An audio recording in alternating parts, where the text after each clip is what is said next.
નમસ્કાર દર્શક મિત્રો, એસડી ન્યૂઝ ગુજરાતી ચેનલ પર આપનું સ્વાગત છે અને હું આપની સાથે વૈશાલી પોબારુ કરીશું નજર આજના સમાચાર પર રાજપીપળા રાજપૂત યુવક મંડળ અને વિવિધ સમાજના અગ્રણીઓ તેમજ ઉર્જાવાન અને રાષ્ટ્રપ્રેમી સભ્યો દ્વારા આજે શહેરમાં ખાસ અભિવાદન કાર્યક્રમનું આયોજન કરવામાં આવ્યું હતું।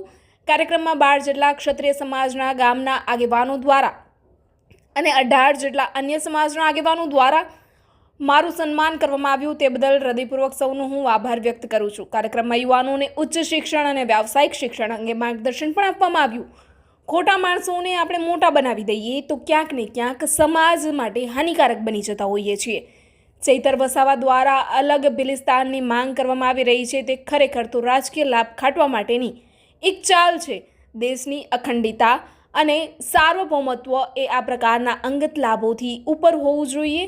દેશના તમામ લોકોએ કોઈ પણ પ્રકારના જ્ઞાતિ જાતિ કે ધર્મના ભેદભાવ વગર ભાગલાવાદી માનસિકતાથી રહીને માત્ર અખંડ ભારત, મજબૂત ભારત અને કાર્ય કરવું જોઈએ। રાષ્ટ્ર અને રાષ્ટ્રભાવના પ્રથમ હોવી જોઈએ।